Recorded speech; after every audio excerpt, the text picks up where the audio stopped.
This is just a little video to talk about all the different shuttles that weavers may get to use. The first and most common type of shuttle is the stick shuttle. You can actually use a stick. If you have good access to the natural environment, you could find a really good stick and wind the yarn around it. But this is a manufactured shuttle, and you simply wind the yarn around. You can have lots of them.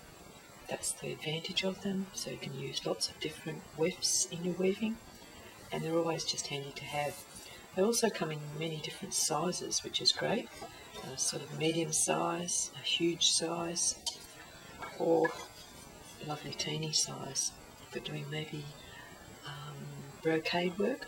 So they're quite useful objects to have, and every weaver seems to have a collection of them. There's different types of shuttles in the stick shuttle range. This particular one's called a belt shuttle. It's a little different to the other conventional stick shuttle in that it has a thicker edge on one side and a tapered beveled edge on the other.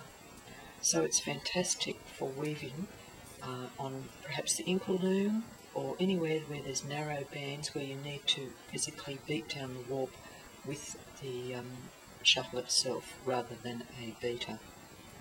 So that's a particularly beautiful idea, and this one I use a lot. Another type of stick shuttle is the ski shuttle.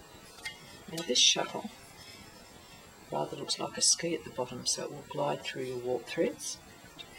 And on top, this is where the yarn is wound. Now it's usually used for very thick wefts, such as rag wefts, or very thick woolen rug wefts, because in the normal circumstance the yarn would be too thick to push along and wouldn't glide through the shed. So that's really useful. Probably the most common type of hand weaving shuttle is the boat shuttle.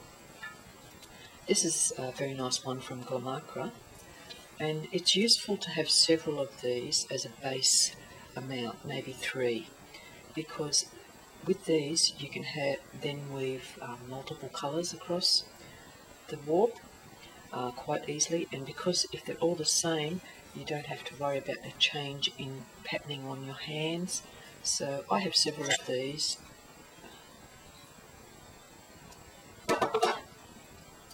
They're wound with a bobbin on the inside, and they're threaded through the middle, and the yarn just comes through.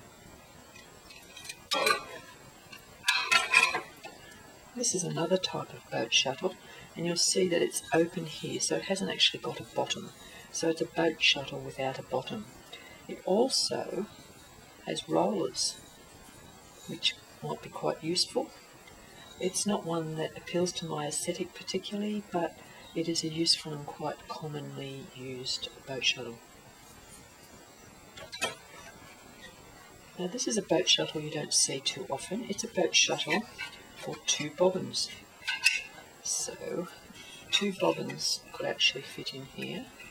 So you could weave 2 wefts across at the same time. That's not the right bobbin for there, but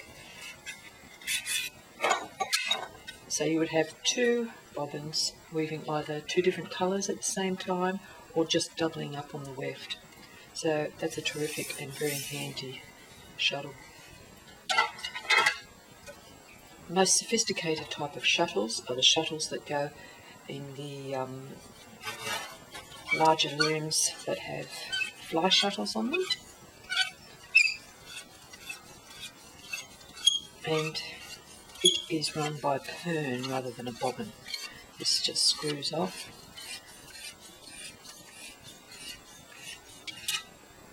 Just screws off. This is what is wound and is put onto the shuttle. And it is an end delivery shuttle, which means that the yarn does not come out the middle like in the boat shuttles.